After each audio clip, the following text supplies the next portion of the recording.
Kryebashkiaku i Tiranës, Erion Veliaj, i arrestuar për 13 akuza për 5 vepra të rënda penale. Nuk i kanë dalur sulmet ndaj drejtësisë, prokurorëve dhe gjyqtarëve.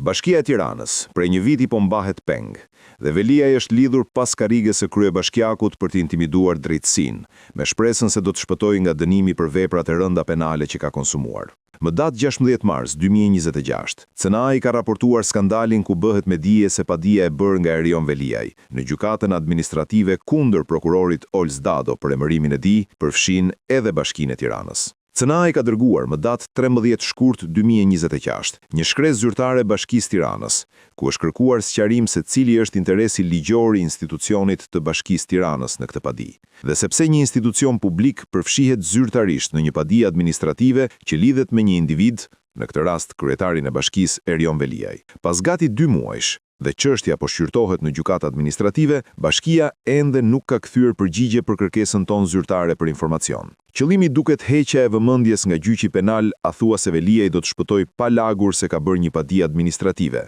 marrëzie pa dëgjuar, ku një i pandehur përdor çdo mjet, propagandën, sullimet, akuzat dhe mediat, me një qëllim, të vazhdojë shoun e tij duke keq përdorur edhe një segment të drejtësisë. Janë të shumta pyetjet që ngrihen mbi këtë proces gjyqësor administrativ dhe këtë heshtje të deritanishme të Bashkisë Tiranë. Padia e Veliajt është padi personale apo e Bashkisë Tiranës? Veliaj pse nuk e bëri padin kur ishte emëruar prokuror Olz Dado? Zdrom si u kujtua ta padiste prokurorin tani vetëm për hallin e tij personal, në konflikt të pastër interesi. Ndërkohë CNA e bëri këtë kërkesë për informacion vetëm për të kuptuar hallin e Bashkisë Tiranë, që u bë palë në këtë proces. Duke mos pasur asnjë reagim nga institucioni, CNA më 11 mars 2026 i është drejtuar edhe komisionerit për të drejtën e informimit, duke pritur që të ketë reflektim për mosdhënien ende të informacionit ndaj kërkesës për vënie në dispozicion të praktikës zyrtare lidhur me padinë administrative ndaj prokurorit Dado.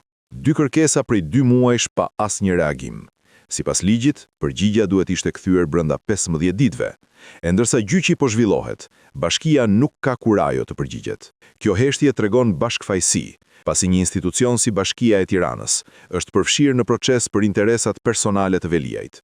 Bashkia duhet sqarojë se mbi ç'bazë është bërë palë në këtë dhe cili qenë ka dëmi që prokurori Olz Dado i ka bërë këtij institucioni. Mbi ç'bazë zvarritet kjo bashki, që duhet jetë vetëm në funksion të qytetarëve të Tiranës dhe jo të një individi të akuzuar 9 herë për korrupsion. Nuk mund të vihet vula e Bashkisë Tiranës për një proces personal dhe në konflikt interesi. Institucioni nuk mund të bëhet palë me dikë që përdor lloj-lloj metodash për t'u shmangur drejtësisë dhe i friksohet dënimit për veprat penale që vetë ka kryer. Nga qelia e burgut të Durrësit, Veliaj po e mban peng bashkinë, sepse po t'ishte interesuar për mbarvajtjen e institucionit dhe punëve të Tiranës, do të kishte dhënë dorëheqjen dhe do të ishin mbajtur zgjedhjet për kryetarin e ri. Ne do të vazhdojmë të kërkojmë dokumentacionin zyrtar dhe përgjegjësinë e çdo individi në këto veprime që tregojnë se bashkia është marrë peng e keq përdoret nga një i burgosur me 13 akuza që nuk shkon në gjykatë për gjyqin e tij, por bën show publik dhe sulme ndaj drejtësisë.